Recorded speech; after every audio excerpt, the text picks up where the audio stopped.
We're going to pass and retain file item 15 and go to file item 16, SCR 39. The clerk will read.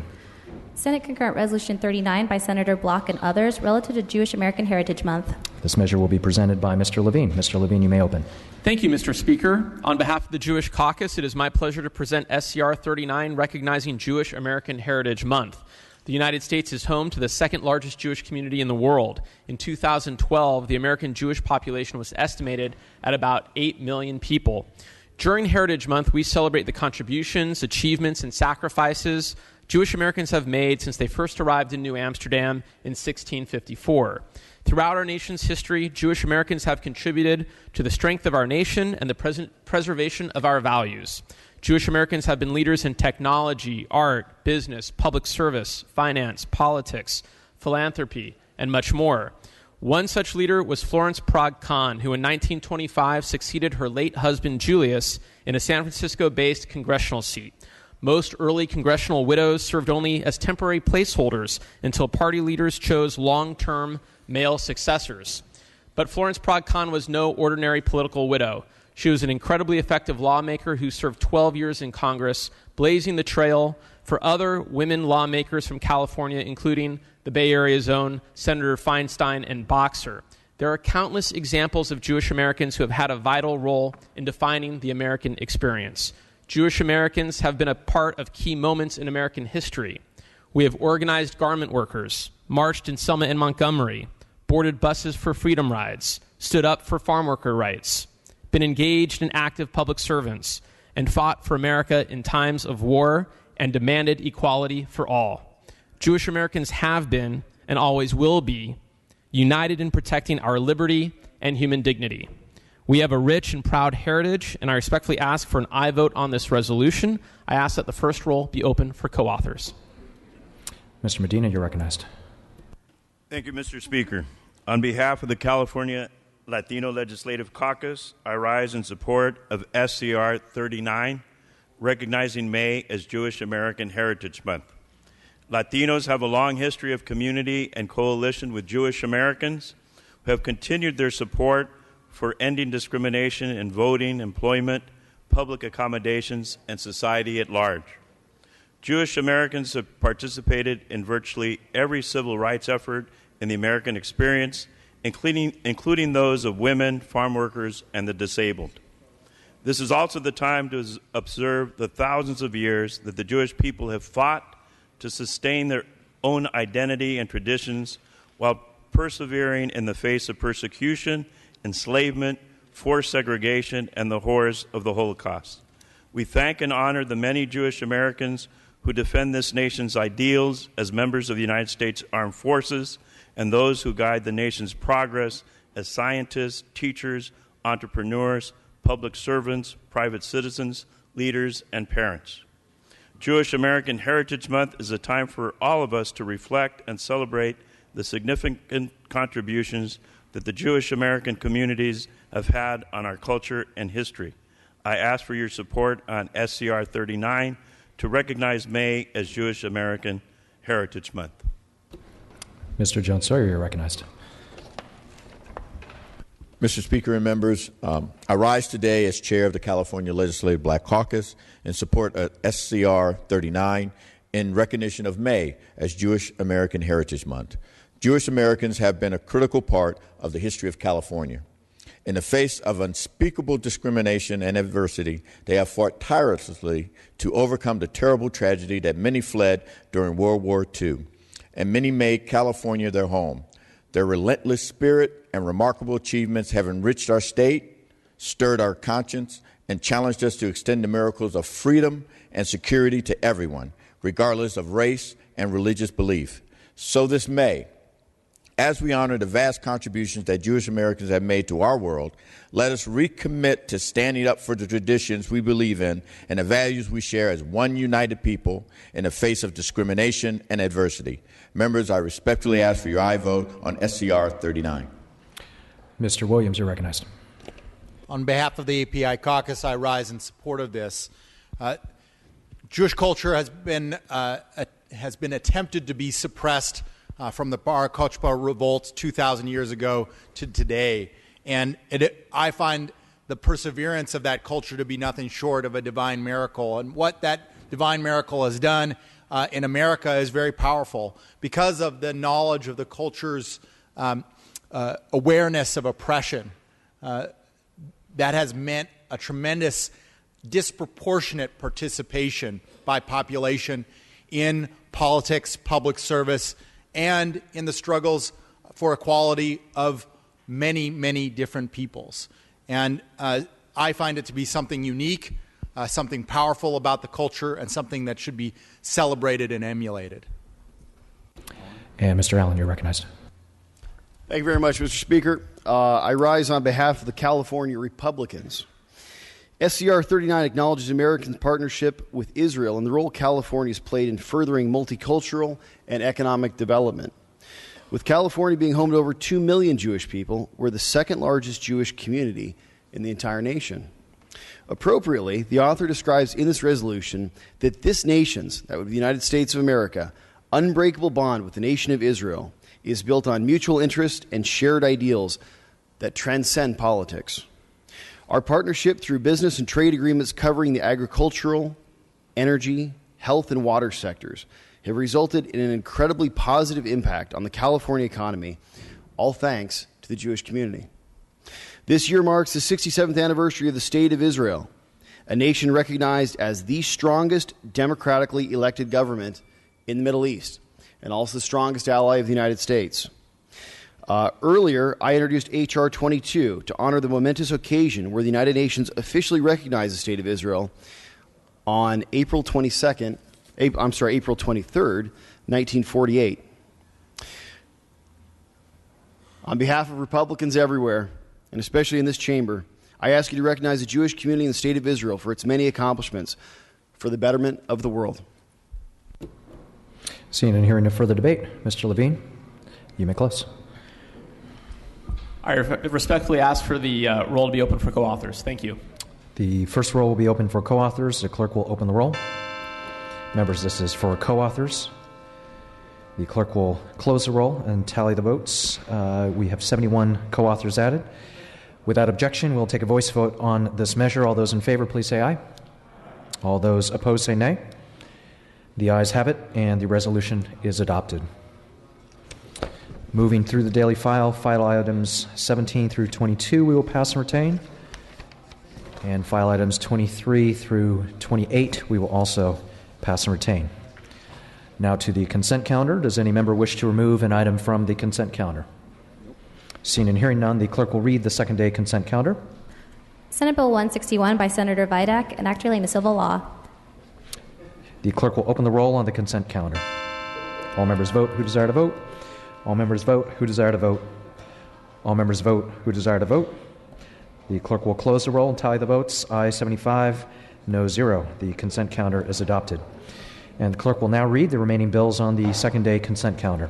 Senate Bill 340. Aye 75, no 0. Senate Bill 785. Aye 75, no 0. Senate Bill 629. Aye 75, no 0. Senate Bill 183. Aye 75, no 0. Senate Bill 711. Aye 75, no 0. Senate Concurrent Resolution 57. Aye 75, no 0. And Senate Bill 307. Aye 75, no 0. That concludes the daily file. We'll now move to announcements and adjournments in memory. We have 5 colleagues who've been granted prior, I think 6 colleagues that have been granted prior permission to speak on an adjournment in memory. I'd like to first recognize Mr. Bloom at your desk. Mr. Speaker, it's a nice coincidence that we recognize Jewish American Heritage Month and this individual, because she represents what is truly great about Jewish American heritage. B. Abrams Cohen was a local hero, spending more than 70 years of her life supporting U.S. military organizations and charities. And as the LA Times recently reported, her life was all about doing mitzvahs, doing good deeds. B was possibly California's oldest female veteran. Wait for this. She died on May 31st at the age of 105. B was born in Romania and immigrated to the U.S. at the age of 10 and moved to Los Angeles in 1929. She was deeply grateful for the way in which America welcomed her family and showed her gratitude by joining the U.S. war effort. Her first role in the armed forces involved trapping black widow spiders and sending them to USC, which collected the strong webs for use as crosshairs in submarine periscopes. Little factoid there. And then she also studied riveting, which led to work at Douglas Aircraft and producing munitions and war supplies. She was a private first class when she was sent to England, where her duties included working in communications, in a communications department with top secret, this will show you how old she was, mimeographed documents. There are some people here who probably, Mr. Rendon, don't know what mimeographed documents are. And she also served on Kitchen Patrol. In 1945, she returned to L.A. and married Ray Cohen, a Marine gunnery sergeant and former prisoner of war in China and Japan. He suffered, understandably, from PTSD, and as a way to help him, she threw herself into volunteerism, especially supporting local groups for former prisoners like her husband. She made lap blankets and wheelchair bags for veterans and collected thousands of pairs of donated socks over the years. She became chairwoman for child welfare for the Jewish War Veterans Auxiliary and worked for 35 years with the United Cerebral Palsy Spastic Children's Foundation, frequently taking children on great trips to Disneyland. But Bee also took time to personally mentor veterans and help them recover from the horrors of war. She was a tireless and enthusiastic supporter of our troops. Let us adjourn in memory of a very long life, well lived, in memory of Bee Abrams Cohen. Thank you. Thank you, Mr. Bloom. Our next adjourn in memory will be by Mr. Frazier.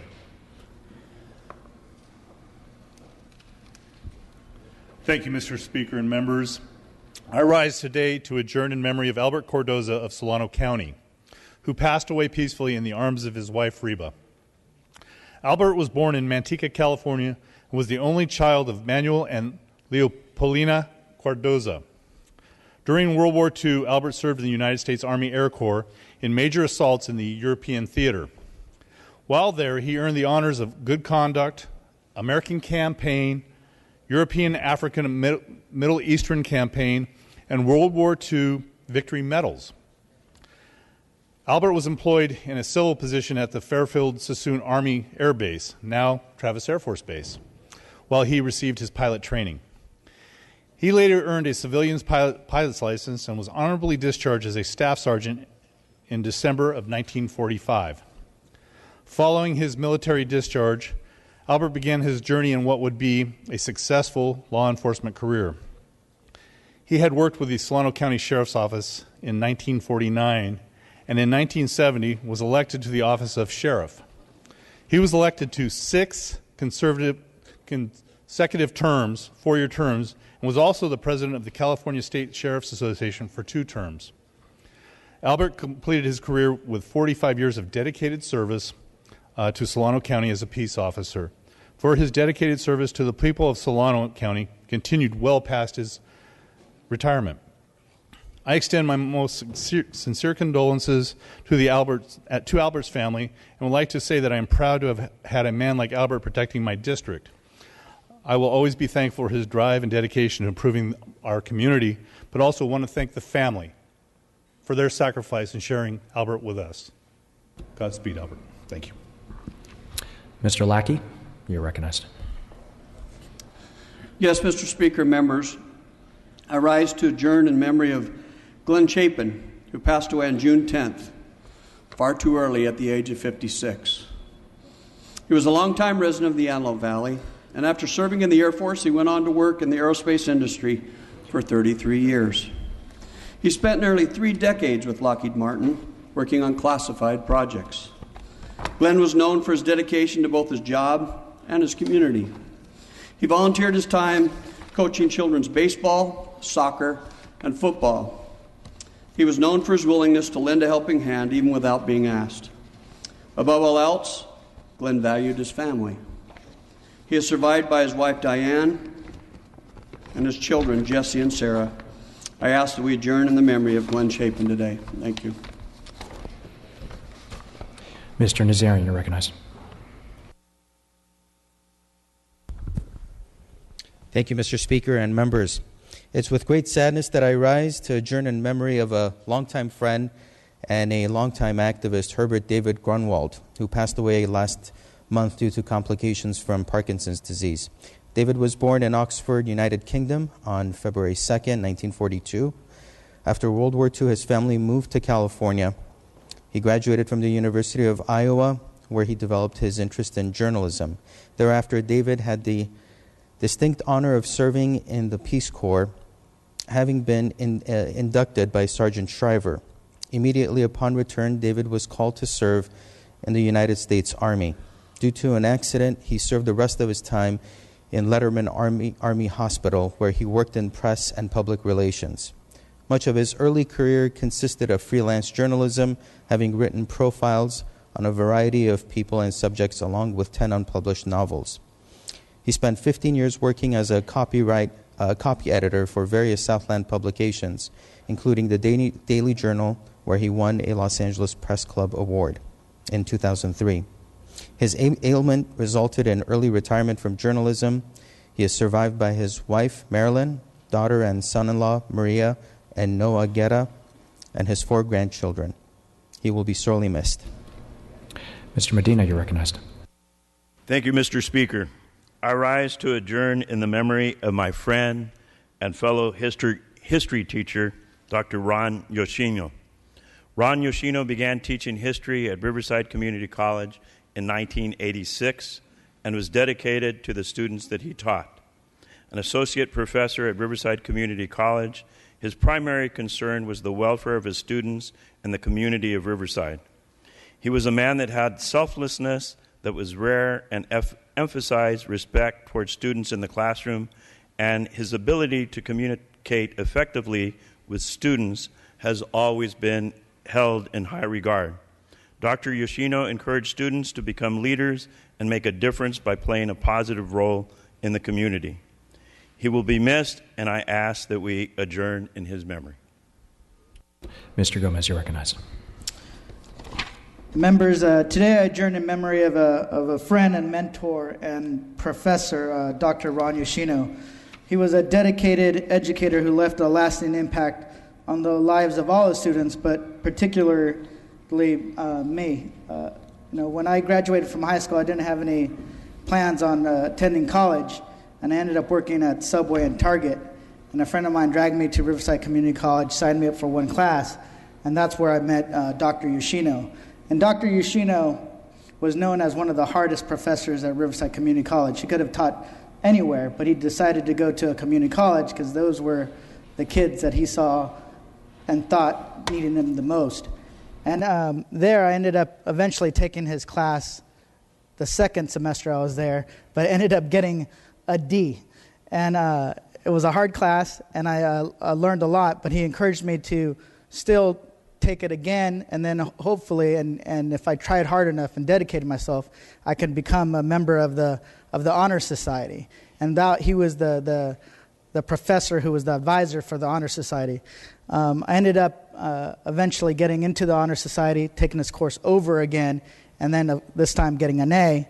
And then I was a biochem major, and I went up on a trip to Silomar up in Northern California, and it was an Honor Society convention, and there I kind of I followed somebody else into a workshop on political activism, and that workshop changed my life. Something clicked where I understood the power of an individual to make a difference in numerous people's lives, but more importantly, if you can get people to work together. I ended up changing my major to political science, running for president of the Honor Society and winning by a couple of votes, and then eventually transferring to UCLA and then getting my master's from Harvard University. But I can pretty much say that if I never met Dr. Ron Yoshino, that my life would have been very, very different. Maybe I wouldn't have ended up at UCLA, Harvard, or even running for state assembly. And it was that kind of leadership that he gave to every single student, that even if you didn't do well your first time, that if you dedicated yourself, you could change your life and eventually change the lives of others. And that's what he did as a community college professor. He had a lasting impact, but that his impact and legacy will always be in the students that he taught and his students teaching others. So I adjourn in his memory for being a mentor, a friend, and first and foremost, a great individual. I adjourn in his memory. Members, thank you for your adjournments. Please bring the names to the desk to be printed in the journal. All requests to adjourn in memory will be deemed read and printed in the journal. We have a couple of announcements today. We have two colleagues for whom we're hoping that they are celebrating with birthday cakes today. Our colleague from Santa Monica, Mr. Bloom, and our colleague from Concord, Ms. Bonilla. Happy birthday. I also want to recognize Mr. Ridley Thomas for an announcement. Thank you, Mr. Speaker, colleagues. I simply rise to acknowledge Father's Day and thank all the men who work in this legislature as staff or as elected members of this body. You are community leaders and fathers, as one who has benefited immensely from the love, support, nurturing, and care of a responsible parent and community fathers. I applaud you and hope that you had a wonderful day yesterday. Thank you, Mr. Speaker. Thank you, and happy Fathers to all. The scheduled session is as follows. Tuesday, June the 23rd, check-in session. Wednesday, June the 24th, check-in session. Thursday, June the 25th, floor session at 9 a.m. Friday, June the 26th, no floor session, no check-in session. All other items remaining will be passed and retained. All motions continued. Seeing and hearing no further business, I'm ready to entertain a motion to adjourn. Mr. Holden moves and Ms. Waldron seconds that this House stands adjourned until Thursday, June the 25th at